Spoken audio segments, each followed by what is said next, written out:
Hello everyone, and welcome to the first entry in our Lunch Bites webinar series on the 6 most common challenges faced by sales organizations.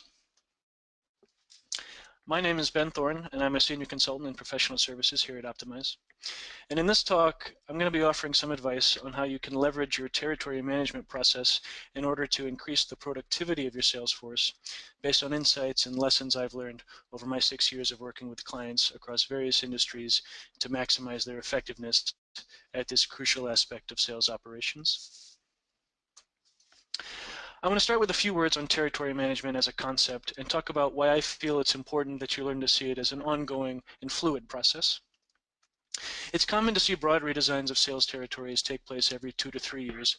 usually triggered by major events that cause a major reshuffling of territory definitions and alignments, such as a company-wide reorganization, major changes to the product portfolio that you're taking to the market, an overhaul of the sales roles themselves at your organization. Basically, the events that usually go along with a fundamental organizational shift in selling strategy. These events usually trigger a focused look at your total addressable market, how you're serving your existing customer base, and how your customers and the markets you hope to penetrate further are going to be divided up into sales territories. While it's certainly key to get the strategy right at moments like this, the truth is that market conditions are changing all the time, and a maximized level of sales performance cannot be guaranteed by looking at territories only at these discrete moments in time. It's important to have a dedicated annual performance review where more significant course correction can be assessed and can take place based off your review of sales performance and on feedback you've collected from the field throughout the plan year. However, even a yearly review is not sufficient in and of itself, as incremental changes are going to be required on an ongoing basis in response to changes in market conditions or external events that cannot be predicted or tied to any predefined annual rhythm. The key word, as is so often the case in an increasingly fast-paced and complex selling environment, is change. The need for change in your territory strategy is inevitable, as market dynamics change around us all the time, every day. The good news is that this isn't true just for you. It's just as well true for your competitors also. So if you're able to nail the management of this change and effectively maintain an optimal deployment of sales resources to your target markets, then you're going to hold a key advantage over your competitors. All that said, let's now go through a few specific pieces of advice on how you can accomplish exactly that outcome and realize that competitive advantage. In today's environment, as I said, market conditions are changing around us constantly, and there's very little, if any, advance warning. And so with that in mind, I might call the ability to determine when it's time to make a change before it's too late to capitalize on that opportunity to make a change the key element of a successful territory management process, one that's going to drive higher levels of sales performance. Annual reviews of your territory definitions and alignments are a great way to come together with all the stakeholders, realign on the strategy, to consider and confirm more significant changes in your territory definitions. But the truth is that a sales ops group has to be able to stay on top of imbalances in territory performances on a never-ending basis, not just once a year.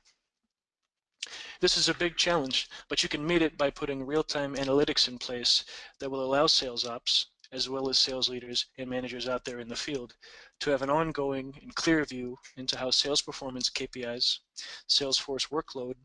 customer base, and market potential are balanced between your territories.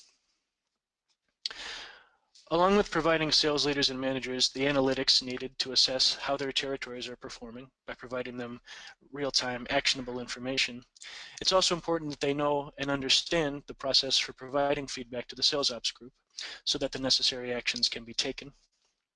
It's critical, for example, to recognize the need to break up larger territories that are becoming unmanageable, perhaps due to unexpected growth that's left the currently aligned sales resources unable to cope with the volume of opportunity available.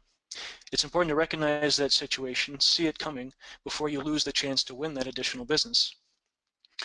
On the flip side, it's important to recognize when the sales potential is drying up in an area, where it might be time to consolidate smaller territories together.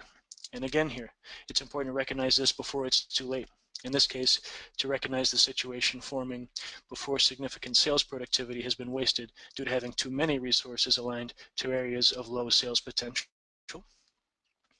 And you need to be able to identify opportunities where it makes sense to move talent from accounts or territories that are in the green performance-wise to those that are struggling, that are in the red, in order to balance the overall level of coverage in your entire addressable market. These needs are impatient, and they're not going to come up only at times that are convenient for your organization when you may have gotten a large group together for review. You can avoid costs in the form of missed sales opportunities and lost sales productivity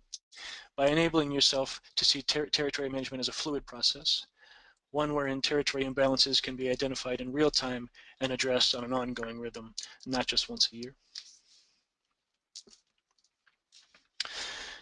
The ability to effectively implement the needed changes in territory definitions is a likewise critical element of a successful territory management process that's going to keep sales performance at a high level, right alongside the need to be able to quickly and reliably identify those needs in the first place, as we were just discussing. This is going to require a certain set of tools if your sales ops group is going to be able to perform